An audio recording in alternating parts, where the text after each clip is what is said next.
friends, welcome back to my channel and I hope you're having a great day so far. For today's video, I thought I would speak about 10 things that I do to save money. Coming from somebody who was in a lot of debt a couple years ago and now is saving and investing, I thought I would share with you some helpful ways because I love watching these videos, so I hope that some of my methods are something that you can implement in your life to save money too.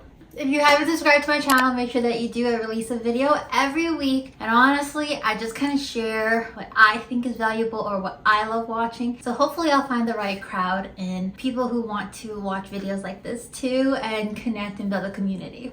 So I'll start off with a little bit of a backstory. In 2019, I was in 16K of credit card debt, and that was probably like my lowest point in my finance money journey. I accumulated so much debt because honestly, I had nothing to show for it. I was just a people pleaser. I would love to treat people. I always said yes to going out when I didn't have the means to, and I would buy so many stupid things. So after that, I paid off my debt in full with the help of my husband, and I thought, oh my gosh, never again. Never again am I putting myself in that spot where I was in so much debt. I crawled myself out.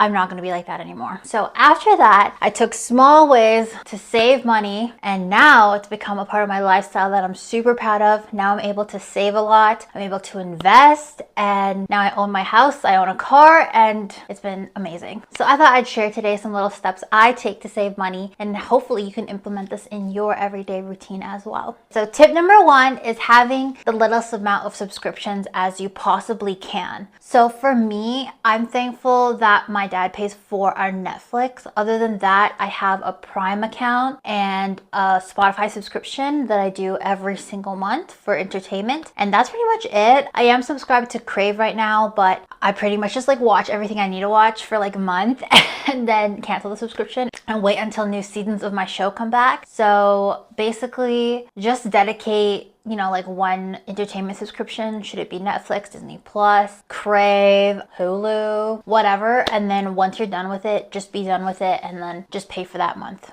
I'm not gonna come on here and say don't have any subscriptions at all, because for me, especially as a homebody, I'm home all the time. I work from home. I love my house and I do all my side hustles from home. So it is important for me to keep myself entertained, and that includes watching shows. I love watching shows. I love watching movies. So I'll never say no to that, but I would say limit your subscriptions, and if you can, you know, focus on like what you want to watch for the month. So if, you know, you want to watch a new show and let's say it's on Crave, do Crave for a month. Don't do, you know, YouTube Premium, all the other ones, and then come back to it. I think for Netflix, they do like multi-household, which is what my dad put me on. So that's why I'm able to use his Netflix account. But yes, if you can limit your subscriptions, that would be great, because subscriptions really add up. Like if you have 3, it comes to almost $100 a month. You know, most subscriptions are about $20 to $25 a month. So limit your subscriptions. If you do want to try a free trial of something, try the free trial and then make sure you put like an alarm in your calendar that tells you to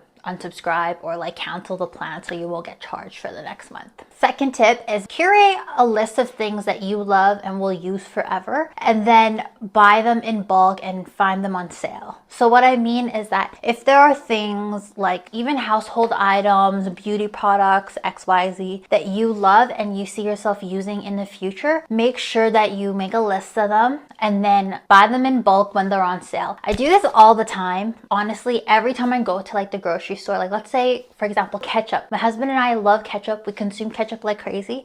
Every time we go to Costco, if the ketchup's on sale, we'll get ketchup. If it's not on sale, we won't. But if it is on sale, we'll get like, I don't know, 2 to 4 bottles of ketchup, just so that we're stocked up and we've saved money knowing that we are going to use this ketchup in the future. My third tip is to vacuum seal your meat and other frozen things that you want to keep to prevent freezer burn. I am so picky when it comes to freezer burn products. I feel like I taste the ice, so I have to vacuum seal my meat and some other things like baked goods, because if I don't, I just end up throwing the food away, and I hate doing that. I hate wasting wasting food. So I do have a video which I'll put somewhere on the screen on how to vacuum seal meat, but I highly recommend investing in a vacuum sealer and vacuum seal bags if you want to keep your food fresh. If this is something that bothers you, it is something that bothers me, and I'm willing to spend the extra money on vacuum seal bags and time, because it does take time. But definitely invest in vacuum seal if you also want to buy meat in bulk to save money. Tip number 4. Okay, this tip is super important to me because I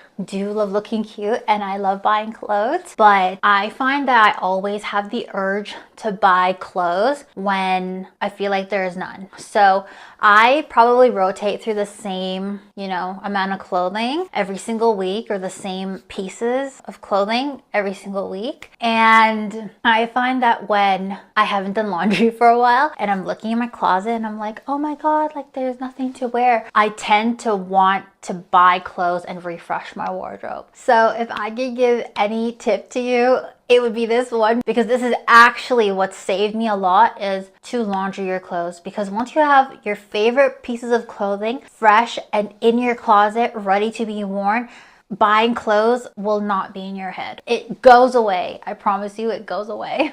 My 5th tip is to learn the basics of sewing. I guess to tie into tip 4 of, doing your laundry so you don't feel like you don't have enough clothing. Learning the basics of sewing is really important because, let's say you want to refresh your wardrobe, you have the option to. For me, I learned how to do basic sewing just by hand, and I've turned my dresses into 2 pieces, like skirts and tops. I've repaired some patches and holes, and it just makes your clothes last longer. Like my husband's robe pocket was basically falling off and he was wanting a new robe, but I sewed it back together and it's good as new. Like there's nothing wrong with the clothes just because it has a hole. Clothes go through wear and tear, so if you know the basics of sewing, your clothes can go a much longer way. Okay, tip number 6.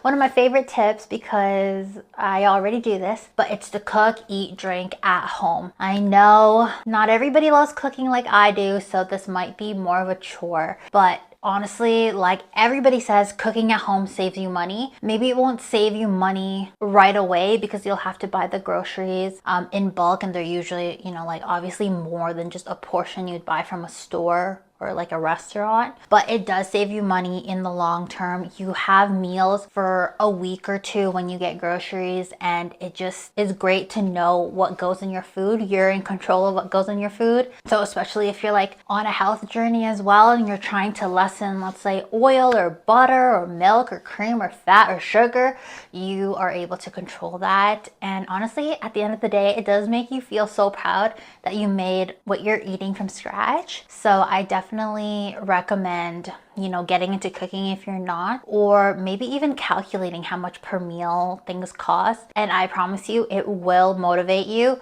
to save money and cook at home. Same thing with drinking. Like if you get a cocktail from a restaurant, it's like a good $10 to $20, or even at a club, I think shots are like $25. So imagine you get like a giant bottle of alcohol for like $50 to $70, and how long that lasts compared to getting one measly drink that's like very watered down. So definitely buy your ingredients at home, make it, and enjoy it. My tip number 7 is to get a library card. I guess if you're a bookworm, this won't really apply to you because you probably read a lot more than I do. But I do like reading, but I wouldn't say that I'm like a bookworm or like an avid reader. So if you are not an avid reader and just want to read a few books every once in a while, or something catches your eye that you see on social media that you want to read, I definitely recommend investing in getting a library card. It's very, very quick. I moved into my town, like a year and a half ago now,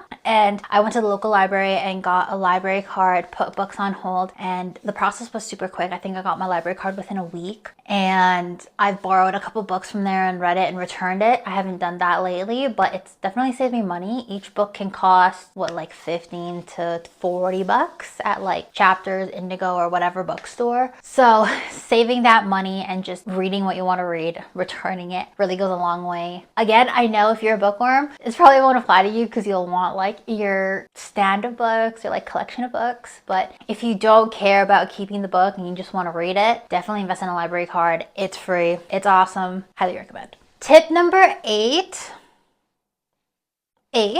is to pay off all your credit card every single paycheck, or at least once a month. I do twice a month because I just hate having a balance. I told you, I have like a fear ever since I was in so much debt and I crawled myself out. I have a fear of being in debt. So definitely pay off your credit cards as soon as you can. I've gone as far as pushing my groceries until the next cycle. So basically I get paid, I'm a salary worker, so I get paid 15th and 30th, and every 15th I pay my credit card in full, and then if I accumulate anything within the 2 weeks, I pay my credit card in full again on the 30th. But if I feel like my credit card is starting to rack up, or I did a huge grocery haul, or I purchased some other things, I'll just not make any purchases until like the next week, because I always want to pay my credit card in full and I don't want to accumulate any interest. But I also have saving and investment goals, so I always make sure that my credit card is paid in full and that I can afford it and still make my goals. So make sure that you're always paying your card, because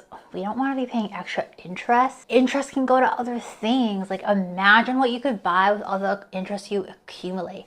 Imagine all the good food you can eat with the interest you accumulate. So pay off your cards in full. It's okay to stall purchases until the next month or whatever, but just make sure that you're always paying your credit cards in full. Tip number 9. Tip number 9 is to save on electricity. So make sure that you're turning any of the lights off that you're not using, and you're also unplugging things that you're not using as well. I always unplug my chargers, my laptop chargers. I unplug the air fryer, the KitchenAid, the kettle, and whatever I'm not using, I usually unplug. I turn off any lights that I'm not using as well. And I only turn on the heat when I need to. I usually just bundle up. I live in like one of the colder provinces in Canada, so it gets very, very cold very fast. But honestly, if you can handle it, don't be uncomfy. Don't be uncomfy, because we want to be comfy in our house. But if you can handle it and you can just bundle up or wear blankets, just do that, because honestly, heat is so expensive sometimes and it really racks up. The next time you see your bill and it's like couple $100, it'll definitely make you want to turn off the heat and just bundle up. My 10th tip is